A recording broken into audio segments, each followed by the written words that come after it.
Welcome to another In Wheel Time podcast, a 30-minute mini version of the In Wheel Time car show that airs live every Saturday morning, 8 to 11 a.m. Central. This is your place to go for entertaining car talk, the In Wheel Time Car Talk Show. Just ahead, artificial intelligence. Conrad, would you like to make a comment about that? We need all the intelligence we can find, Artificial whether it's or real not. or Yeah, artificial. Exactly. Yeah, it's kind of like us. It continues to grow in leaps and bounds. We talked to the VP of one of the leaders in the business about what to expect in your car in 2023. Awesome. Jeff has a feature on the top 7 horror movie cars. Ooh. Plus, we'll have the stories making automotive news headlines, along with Conrad's Car Clinic, all straight ahead on the Halloween edition of In Wheel Time. Howdy, along with Mike Out of This World Mars. King Conrad DeLong is back off the sick bed. I know. Jeff Dziekan, we need more Jeff Dziekan. Yep. He's here with us. I'm Don Armstrong. Glad you could join us on this Saturday morning for our live edition of the In Wheel Time Car Talk Show. And if you didn't know, the show airs live every Saturday from 8 a.m. until noon. Mm-hmm. And then we record, I don't know why, record all 3 hours. And then Mr. Mars works his digital magic, busts it up into 6 podcasts, 30-minute podcasts. 8 a.m. till 11. You said noon. I did say noon? Yeah. Oh. Well, that's the news for today. That's it. And the show's over with. Thank you for joining us. See you later. Do we have our guest yet? Yeah. I'm sorry, I can't hear you. What? What? Yes, she's yes, here. Yes, she's here. God. We're off to a zooming start, aren't we? You betcha. Speaking of Zoom, Kim Conti is Vice President of Product at Rain, where she sets and implements the company's product vision, building voice-first, hands-free solutions for the deskless workforce. She leads all aspects of the product across strategy, execution, customer research, technical execution, and experience. Her middle name is Rain. Here she is, Kim Conti. Hi, Kim. Good morning, guys. Good to see you. Thanks for having me. Yeah, you bet. Well, you just pretty much do everything there. I don't know why you're the vice president. You should be the owner. Yeah. You can let my boss know that, for sure. I will. Well, we definitely will do that. Get him on. Yeah. So artificial intelligence, it's been around for quite some time, but the integration of it into automobiles is really been kind of an up and down road across the many platforms of automobiles. And we're going to let you kind of lead the discussion here in the fact that, you know, we've heard good things about it, but we've also heard some pretty ugly things about artificial intelligence. Is it really ready to be in cars and to actually be integrated on the road? Sure. Yeah, great question. And artificial intelligence and basically where technology is going in general is a really big topic right now with conversations like Web3 and the metaverse. You know, I think people are wondering, are we really going to be living in the Jetsons completely self-automated life? And I'm sure you guys are probably familiar with this. You know, I think we've been slowly introduced to artificial intelligence and things like machine learning for a while now, advanced driver assist systems, as well as just, you know, how vehicles in general are getting smarter. So, you know, I think that people have more exposure to using artificial intelligence than they realize. Outside of the auto space, you can think about all of the times that you probably have chatted with a chat bot in some customer service arena. And some people may say that was a good experience. You know, they never had to pick up a phone. They were able to ask a couple of questions using a chat bot and they were able to get an answer. Others have probably all experienced a time where AI has definitely led them down the wrong path and they end up typing or yelling representative and they're still looking to talk to a human. That's me. You've watched me do that. Yeah, I think we've all had that experience. And then you know, Rain's specialty is really within the voice technology space and conversational AI. So we think about it in terms of both chatbot conversation as well as voice conversations. Rain's experiences in building a lot of the big voice experiences you may have interacted with already. So things like ordering a refill of a drink or ordering shoes on your Alexa home smart speaker. And so that's where we're really excited about where conversational AI will take the automotive industry going forward. Well, let's stop right there and talk about conversational AI because, for me, in my experience in a car, it's always that it doesn't understand what I'm trying to say to it, and I think that everybody has dealt with that. And how has that come along here in the past few years? And please tell me it's come a long way because my experience has not been all that great. Yeah, I think many of us feel that way because, we have real big aspirations for what we want AI to be doing for us. And we're like, we've got an assistant in the car now, off and running we are. But if you think about it, it has come quite a long way from the original introduction of smart speakers in the home. In the early days, all that Alexa could do was give you the weather. And it may be a really basic version of what's the weather forecast in your town today. But if you think about conversational AI and AI in general, you're really training a brain, and it's kind of like an infant. And what we've all been doing, whether we realize it or not, is training these different AI models that, Amazon and Google have that makes it smarter. So now when you ask Alexa things like weather, she might be able to give you other information. Would you also like humidity? She'll ask you, do you want the 7-day forecast or the 3-day forecast? And that's just one side of what Alexa offers today. And now you see there's a wide range of features from, playing music to giving you an interesting fact. So what we're really doing is all collectively training this little AI infant to get smarter and smarter as we go. So as you're talking about training the infant, you're talking more about training it on the content of what it delivers. What about training it on the accent of the user? Because I was thinking the same thing, that's going to vary regionally. The dialects. The accents and the dialects. Yeah. Will it learn that as well? Well, let me add to that, and the fact that, one of the things that I have not done in quite some time in the past, 3 years or so, used to be when you get a new car and you'd set it up, you had to go through all of these steps so it could learn your voice and your voice pattern. And I haven't had to do that in quite some time. Has it come that far now? Yeah, I mean, the area of voice is actually quite big. There's a lot of different types of specialty, and, we won't get too far into the technology of it all, but there are specialists in terms of, natural language processing, audio understanding, natural language and speech recognition. There are all different types of specialty areas that voice technology is continuing to evolve. And so there are companies that are specifically focused on the earlier question around dialect. How do we train to understand both the input of different dialects and accents, as well as provide that as an output? So how do we translate in real time and provide answers to users across a variety of different languages? So let me ask you this. I know like 12 or 14 years ago, the telephone companies tried to use voice recognition for dialing, like call mom or call dad. And it worked once you set it up like Don was talking about. You get in it, you set it up. The problem was you get up one morning and your sinuses or you got a cold, you got the flu, and now you got a real nasally type, and it doesn't recognize it anymore. Have they got beyond that? Yeah, I mean, I think the industry in general, as I said, continues to evolve its understanding and its specialty areas. Where we're focused, actually related specifically to the automotive industry, is getting really fine-tuned on the context of what a user will be saying. So understanding the context of a garage, understanding the context of speaking about an automobile, which is why we're excited to be building what we call custom assistants that don't exist on the existing Google and Alexa platforms that are out there today. Because we know you can't ask Alexa, what's the wheel nut torque for a certain type of vehicle. That type of AI is not trained to be context relevant and specific for the automotive industry. So that's where we're really excited to train and understand really specific context. Will I be able to ask the car, what is your wheel nut torque? Yes.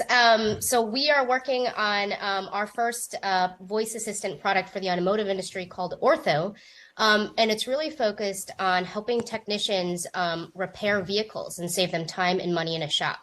So we understand a lot about the context of the vehicle, the trim, the make, model, brake, drive type, so that you can ask all sorts of over 130 specs, fluid types, and things about the maintenance intervals.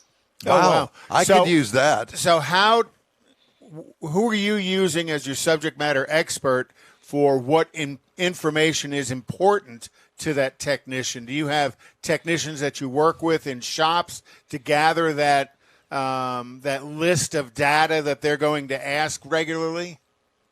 Yeah, so we are under what we call a co-creation model in the product management space.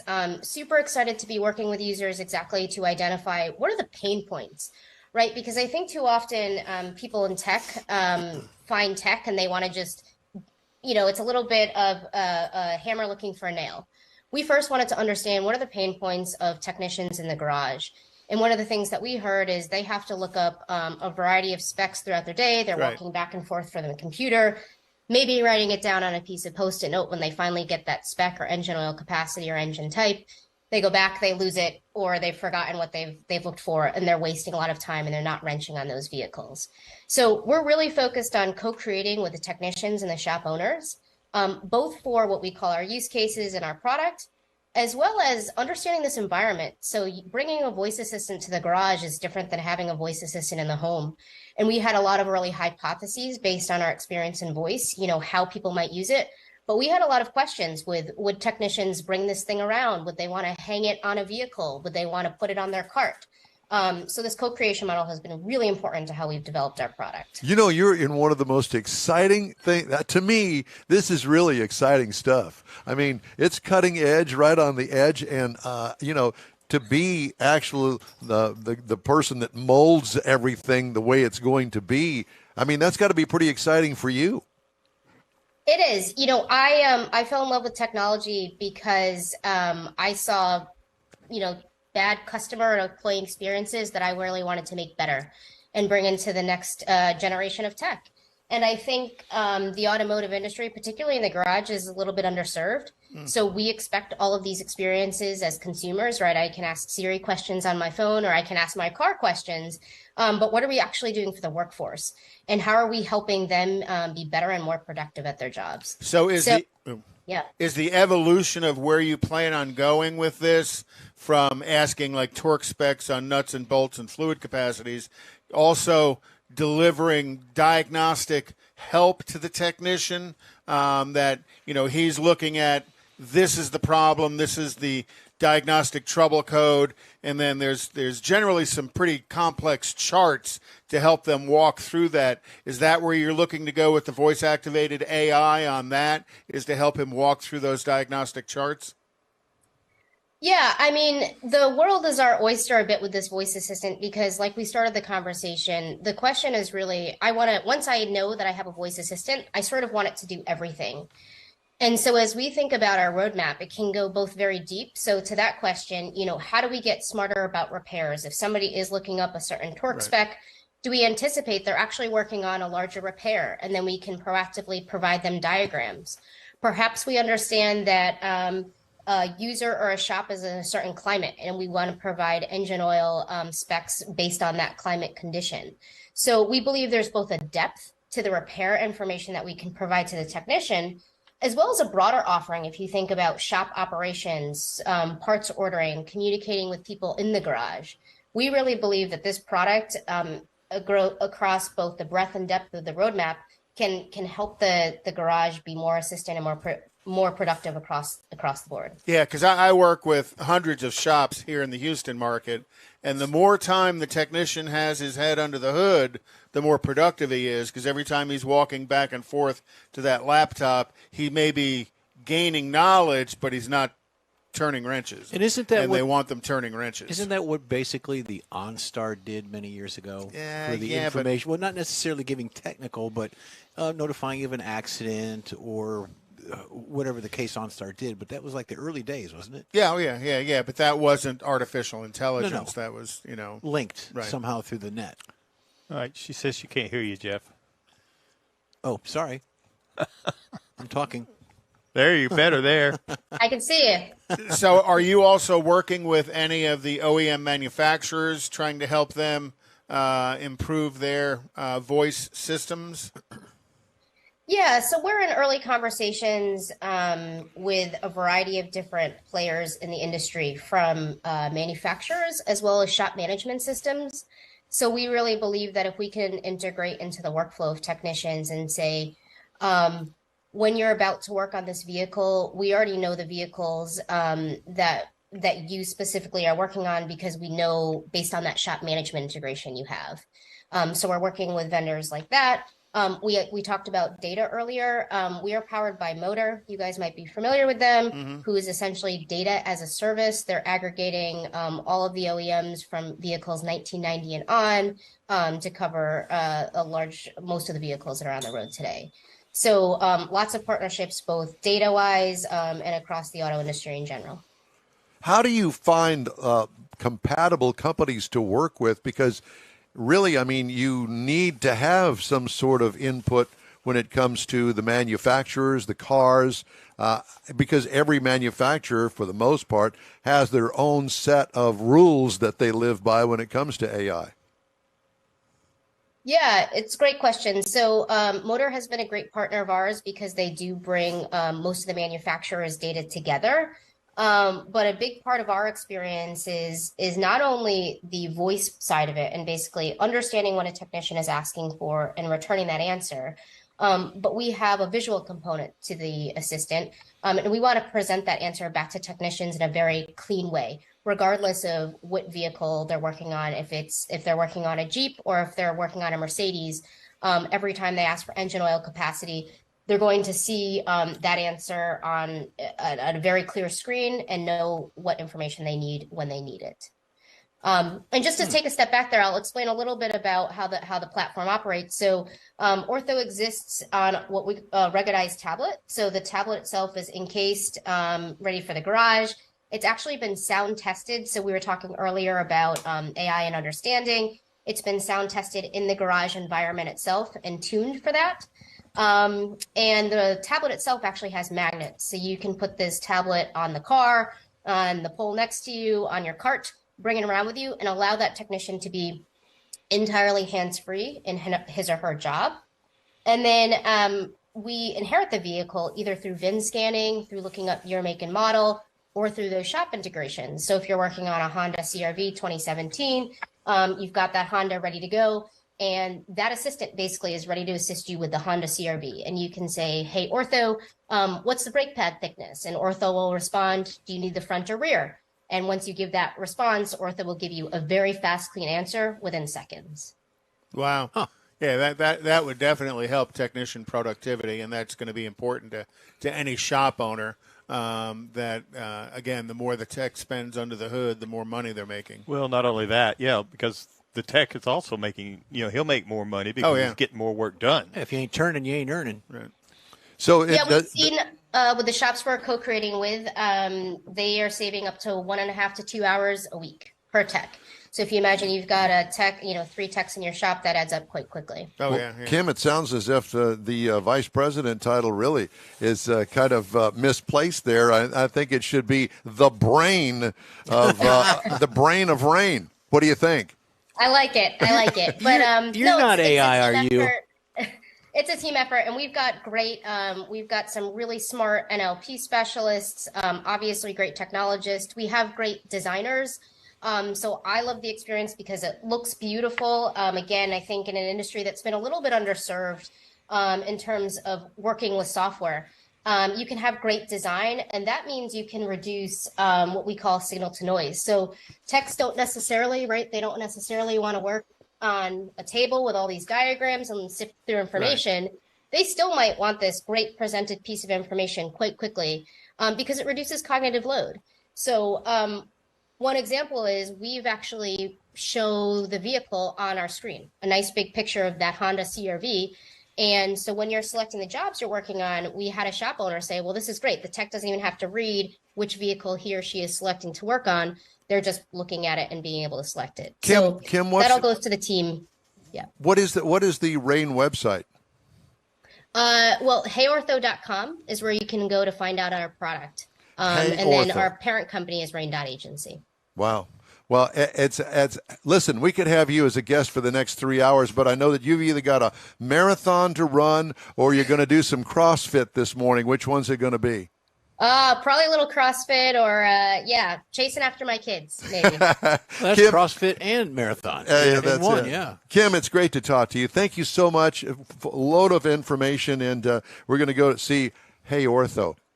Thanks, guys, for having me. Thank you. Have a good day. Thank you. You do the same. That was really Kim interesting. Conti, Vice President of the product Rain. Yeah, that's good stuff. I need more information on her. I want to connect her with one of the DMSs, independent shop DMSs that are based here in Houston. I wanted to ask her, where are they based out of? They're in Connecticut. Well, she lives in Connecticut. Let me put it that way, up in the Northeast. All right. Hey, I wanted to remind everybody that if you'd like to get in touch with us, shoot us an email. The address is info@inwheeltime.com. Time now for the In Wheel Time racing calendar. And, of course, today it's a big weekend in Las Vegas because NHRA is out there. Oh, yeah. And Erica is qualified in second position right now behind right. Stanfield. That's good. And the elite crew are all top qualifiers. Antron Brown's kind of middle of the pack, but again, they've only gone through 2 rounds of qualifying. The Emmons brothers are doing well. They've advanced in their elimination round. Sorry to say that Sheila went out in the first round of eliminations in stock eliminator, but they'll be back. Okay. Yep. That's NHRA. Oh, by the way, if anybody's interested, this is the second to the last race of the season for NHRA. And if you're interested in following along, qualifying will be tomorrow at 8:30 and 8:30 a.m. tomorrow. And then final eliminations are set for 4 p.m. Tomorrow afternoon on FS1. FS1 is your source for this weekend's NHRA. Go ahead. And then NASCAR tomorrow night is in Martinsville, and then Phoenix on the 6th. Mexico City Grand Prix is tomorrow morning.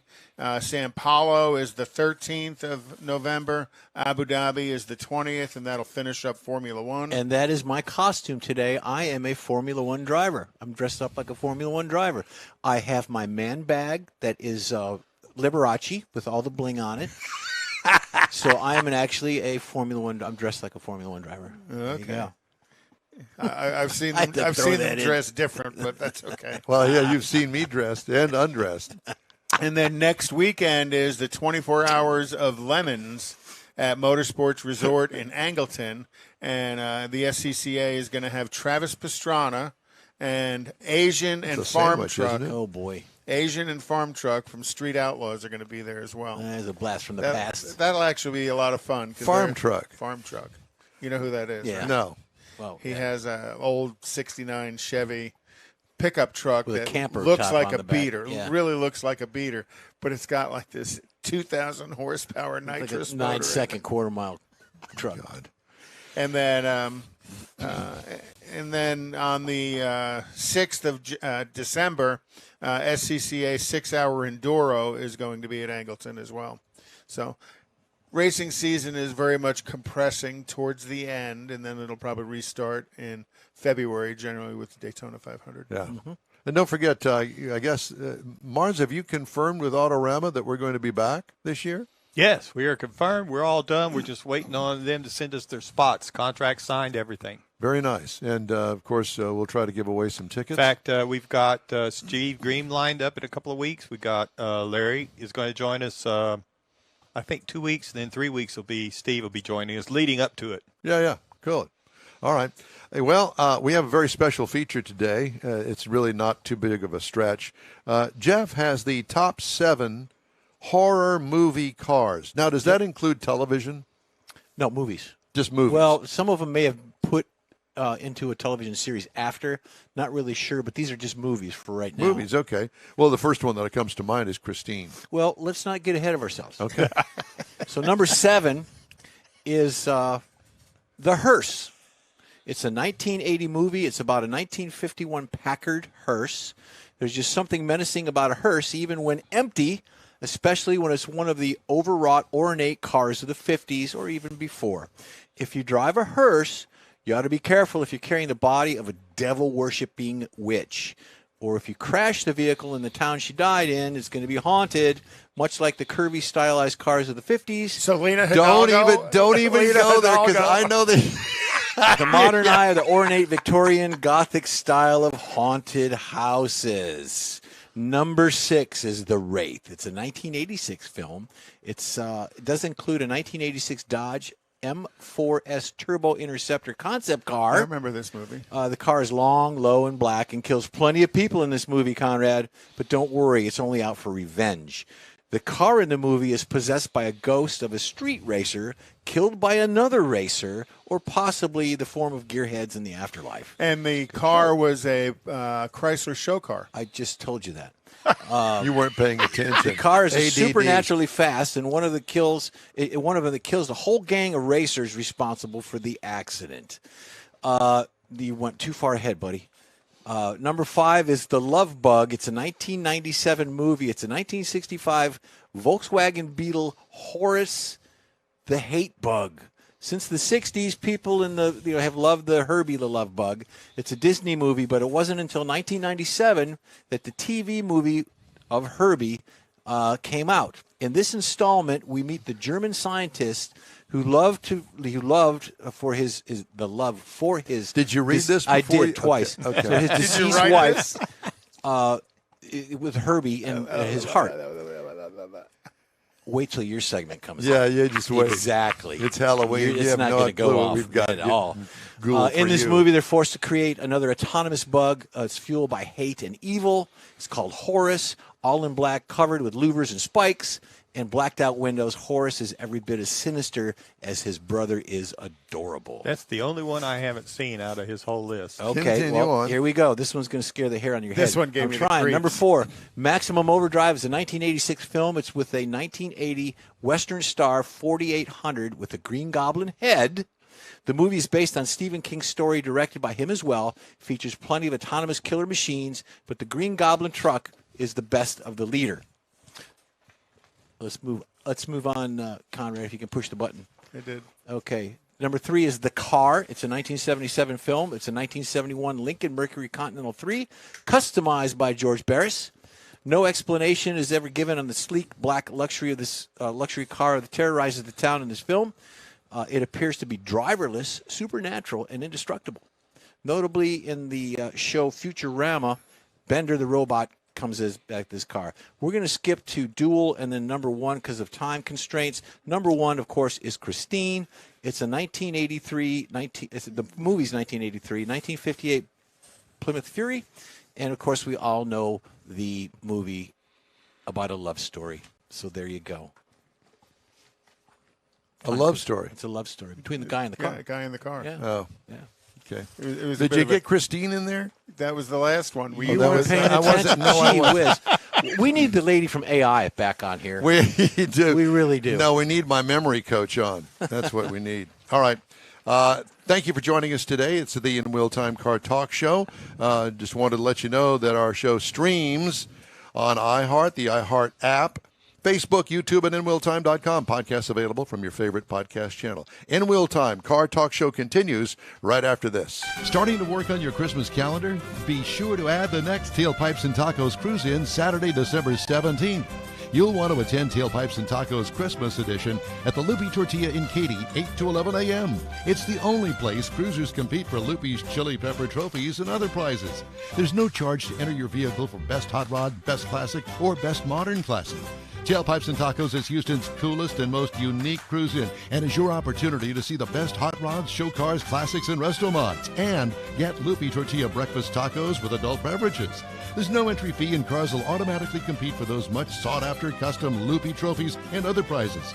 It happens at the Loopy Tortilla Tex-Mex in Katy on the Grand Parkway at Kingsland Boulevard, just south of I-10. It's the Tailpipes and Tacos Christmas Edition, Saturday, December 17th. The In Wheel Time Car Talk Show will be there too. Celebrate the Christmas season with friends and family at Tailpipes and Tacos. Saturday morning, December 17th, 8 to 11. We'll see you then, weather permitting. Want to take a minute to tell you about Gulf Coast Auto Shield, a Houston detail company like no other. Gulf Coast Auto Shield offers paint correction services that'll give your car, truck, or SUV a like-new shine. Afterwards, you'll want to protect it with a professionally installed nano-ceramic coating or protection film. Worried about your very expensive windshield getting damaged, broken, or cracked? Let Gulf Coast Auto Shield install ExoShield, a windshield protection film. Give John Gray a call today or check out their website, gcautoshield.com. Hey, whether you own a new, ultra-expensive, exotic, or a 5-year-old Suburban, Gulf Coast Auto Shield will help keep your investment looking like the day it rolled off the assembly line. Gulf Coast Auto Shield is conveniently located on the South Sam Houston Parkway, just south of I-69, the Southwest Freeway. Meet the staff and check out all of their services online right now at gcautoshield.com.